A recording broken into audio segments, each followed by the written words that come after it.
Welcome and thank you for joining me. I'm Gerry Oginski, a New York medical malpractice and personal injury trial lawyer practicing law here in the state of New York. In today's video tip, I answer the question, how you go about hiring a medical malpractice or accident attorney. In all likelihood, you've never done it before, so I'm going to give you some guidance in how to do it. First of all, you have to answer this question. Are you going to select an attorney the way you select a plumber? By pulling out the yellow pages and going to the biggest ad there, thinking that the biggest ad means that it's the best attorney? Well, if you do that, you may be selecting the wrong attorney. You may not, but here's the problem. Lawyers spend a ton of money advertising the yellow pages. Just because a lawyer has a full-page ad doesn't mean that they're any better than someone who has a half-page ad. Look to see what information they're providing to you and how they can help solve your legal problem. Most of those yellow pages ads do nothing more than shout out messages such as, hurt, injured, call me, without giving any real reasons why. When you're looking for an attorney, I suggest you go online. You're watching this video online, take a look carefully at what the attorney offers you on their website. Do they give you free reports? Do they provide sufficient information about similar cases to yours? Not just their successes in the past, but look to see whether they give you reasons and explanations as to how lawsuits work. Do they tell you what an attorney looks for in evaluating a case like yours? It is my belief that it is important to educate a potential consumer before they ever walk in the door. It is so important for you to know how lawsuits work before you ever pick up the phone to call an attorney. Find out whether the lawyer that you're going to is going to give you that information either online, in a video tip, in a free report, or in a book, or not.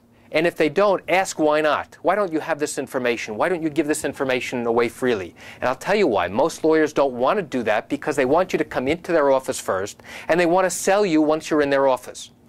But I'm of the different belief. I think you are entitled to get as much information as possible so that you are a better informed consumer before you ever pick up the phone to call me to ask specific questions. So how are you going to hire an attorney? You're going to do a thorough search. You're going to go online. You're going to do your Google search about medical malpractice cases or accident lawyers in your area in New York. And then you're going to click on the attorney's website and see whether they've got blogs, whether they've got relevant information about cases just like yours.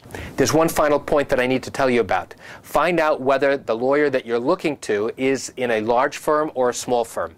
Why does it make a difference? Because in a large firm, you're going to have different attorneys working on your case on a daily basis. Initially, you're going to have junior attorneys working on your case all the way up until the point where you get to trial.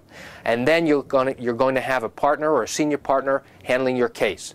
When you go to a solo attorney or a small firm, you're going to have usually one dedicated attorney that works on your case from start to finish. They're going to know exactly what goes on with your case every step of the way, so that at any time you can pick up the phone and call that attorney and say, hey, what just happened on my case? And the lawyer doesn't have to ask 3 or 4 different people or check the computer to find out what happened. You also want to know how quickly the attorney is going to respond to any questions you have during the course of your litigation.